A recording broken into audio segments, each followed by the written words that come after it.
La réaction des gens suite à ce qu'il s'est passé dernièrement en Syrie est souvent en deux extrêmes. On a soit ceux qui, ouais, arrêtez de vous réjouir, vous ne savez pas ce qui va se passer, etc. Donc, ils sont carrément, eux, non, c'est un mauvais signe, etc.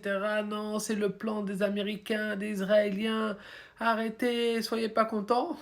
On a de l'autre côté ceux qui sont totalement naïfs et qui, en plus d'être joyeux, ils disent aux autres, vas-y, arrêtez, vous croyez que c'est les Américains qui contrôlent tout, vous croyez que c'est les Israéliens qui contrôlent tout. Mais, excusez-moi, les deux camps sont complètement dans un extrême. En réalité, à l'instant T, bien sûr, on est heureux pour le peuple syrien qu'il soit libéré. Ils ont subi des choses, bref, on n'a pas besoin de recenser tout ce qu'ils ont subi. On a vu ces images pendant des années. D'accord. Et il y avait des femmes, des enfants, etc., dans des prisons, dans des conditions comme je ne sais quoi. Et alhamdoulilah, aujourd'hui, ils sont libérés. Maintenant, il ne faut pas être naïf sur le long terme. En fait, il suffit juste d'avoir un minimum d'intelligence.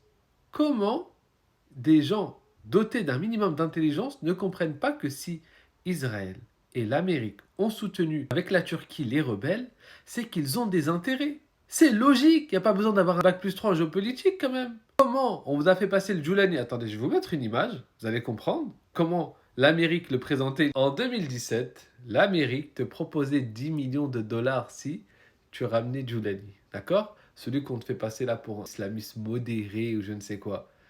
Israël, au moment où je vous parle, ils ont déjà bombardé plusieurs fois la Syrie. Ils se sont déjà positionnés dans plusieurs endroits. Vous voyez? Donc, il faut un juste milieu. Autant on est heureux que ce peuple a pu être libéré de ce tyran, que tous ces gens qui ont été pris injustement sont libérés. Mais on n'est pas naïf. Arrêtez de croire. Mais dans quelle planète vous vivez? À quel moment vous pensez que Israël et l'Amérique vont soutenir les rebelles avec la Turquie s'ils n'ont pas des intérêts? Réveillez-vous. On remercie Allah d'avoir libéré ces gens-là, mais on invoque aussi Allah pour ce qu'il va se passer. Parce que croyez-moi, c'est pas clair ce qui va se passer. Et il y a plein de possibilités. Alors faisons des invocations pour le peuple syrien.